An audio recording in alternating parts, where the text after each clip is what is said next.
Hello everyone, veg biryani సింపుల్గా ఎలా చేసుకోవాలో చూపిస్తాను. సో దానికి రైస్ అయితే నేను 1.5 కప్ తీసుకున్నాను, లెస్ దాన్ 3 కప్స్ వాటర్ తీసుకున్నాను. ఇంకా ఆనియన్స్, ఆలు, క్యారెట్, ఇంకా పచ్చిమిర్చి ఇలా కట్ చేసుకున్నాను. మీల్ మేకర్ అయితే వాటర్లో నానబెట్టుకున్నానండి.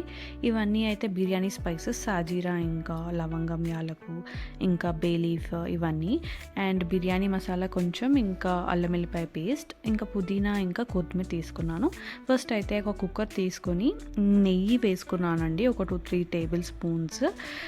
అంటే నెయ్యితో పోపు వేస్తే ఆ అరోమా చాలా బాగుంటుంది, మీరు కూడా ట్రై చేయండి ఆయిల్ వేయకుండా. సో బిర్యానీ స్పైసెస్ అయితే మనం గీలో వేసుకొని మంచిగా రోస్ట్ చేసుకోవాలన్నమాట. ఆ తర్వాత ఈ వెజ్జీస్ ఏవైతే కట్ చేసుకున్నామో అవన్నీ మనం గీలో వేసుకొని రోస్ట్ చేసుకోవాలి.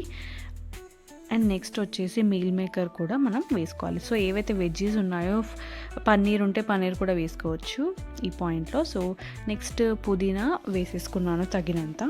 తర్వాత అల్లం వెల్లిపాయ పేస్ట్ 1 or 2 టేబుల్ స్పూన్స్ వేసుకోండి. ఆ తర్వాత కొంచెం బిర్యానీ మసాలా కూడా వేసుకున్నాను. అంతే అండి. సో ఈ వెజ్జీస్ అన్నీ నీట్గా మిక్స్ చేసుకోండి. ఆ తర్వాత మనకి తగినంత సాల్ట్ వేసేసుకోండి ఇప్పుడే. సో నేనైతే 2 స్పూన్స్ వేసుకున్నాను. సో బియ్యం అయితే ఒక 1/2 అవర్ ముందు నానబెట్టుకున్నాను. అండ్ లెస్ దాన్ 3 కప్స్ పోయండి 1.5కి, బికాజ్ మెత్తగా కాకుండా మంచిగా పుల్ల పుల్ల అవుతుంది. అండ్ పైన కొత్తిమీర వేసి గార్నిష్ చేసి కొంచెం లిటిల్ బిట్ ఆఫ్ గీ వేసుకొని కుక్కర్ పెట్టేసి 3 విజిల్స్ వచ్చే వరకు వెయిట్ చేయండి. ఆ తర్వాత పెసరపప్పు చారు చేశాను కదండి, సో ఆ రోజు నైటే ఈ కాంబినేషన్ బాగుంటుందనేసి పక్కన వెయిట్ చేసుకుంటున్నాను. సో అంతే అండి, 3 విజిల్స్ అయ్యాక వెజ్ బిర్యానీ రెడీ అయిపోయింది. చూడండి ఎంత యమ్మీగా ఉందో. నేనైతే ఒక ప్లేట్లో బిర్యానీ ప్లస్ పప్పుచారు ఈ కాంబినేషన్ అయితే ట్రై చేద్దామని చాలా ఎక్సైటెడ్గా ఉండే.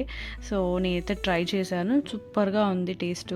మీరు కూడా ట్రై చేసి ఎలా ఉందో చెప్పండి. Thank you for watching my video. Bye, see you in the next video.